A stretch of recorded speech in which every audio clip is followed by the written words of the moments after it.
Hi there, my name's Michelle Genders and I'm the new Provisional Psychologist at Associated Psychology Practice in Katoomba. A Provisional Psychologist is a psychologist with provisional registration.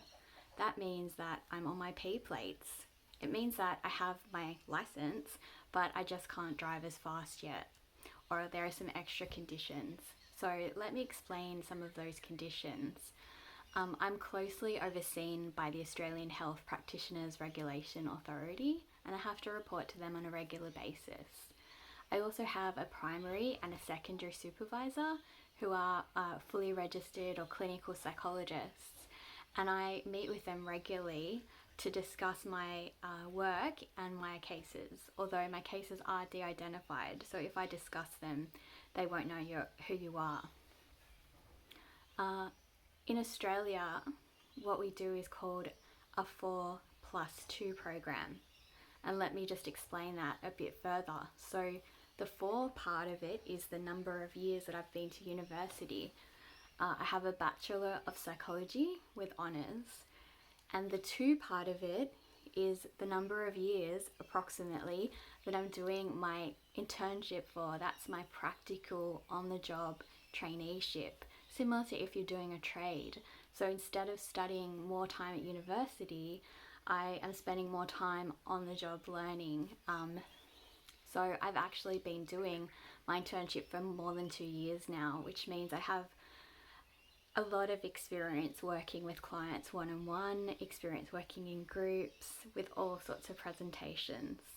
I've finished almost all the requirements to become a fully registered psychologist. So I've done the National Psychology exam and passed. I've completed all my supervision hours and all my hours with my face-to-face with clients and client-related hours.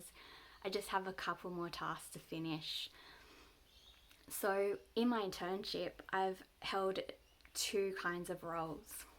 The one that I'm leaving to go to APP is working with young people who have mental health issues aged 12 to 25 years. I really enjoy working with this age group and I would like to continue doing so. The other role I held was with people aged 17 to 64, and that was in the employment services. So I worked for a psychological company who contracted to employment service providers to provide mental health support and support to get back to work for people who are receiving welfare payments.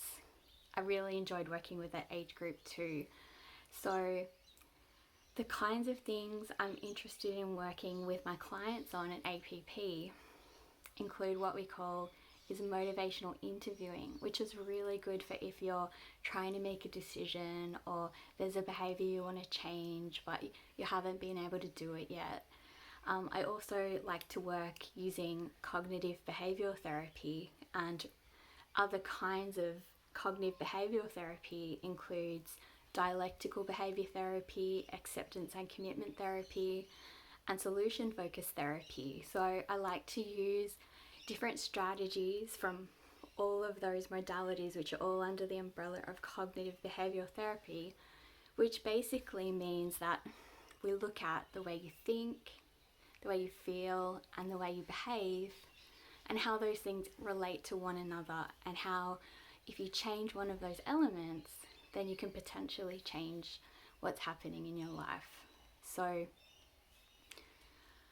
I'm also interested in particular in mindfulness and compassion-based activities within that modality. So previous to my internship, I had a lot of experience in the workforce in different areas as well. So I worked in psychology research in the particular area of brain injury, of people who are in motor accidents, who had a very serious head injury, as well as other kinds of injuries like spinal cord injury, and people who have related disabilities such as cognitive impairments from, say, having a stroke or having multiple sclerosis. So in that role, I conducted a lot of assessments with people, with adolescents, with adults, with carers, teachers, health professionals. And I also worked in employment services in a different role, in disability care, in childcare and child protection. So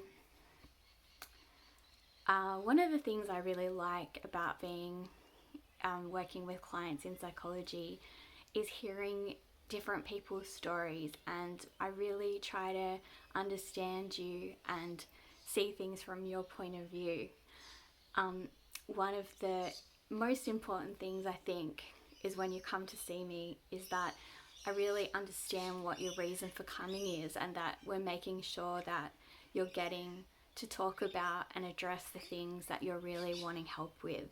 So I believe that this is what's called a person-centered counseling. So I believe that my role is not to tell you what to do, although if you asked me for guidance on what would improve your mental health or improve your health overall, I know about these things, but really my role is to listen to you and to understand where you're coming from, and try to help and to hold an environment for you to put the pieces together for yourself about what you need right now. So I really look forward to working with you, and I hope to see you in Katoomba sometime soon.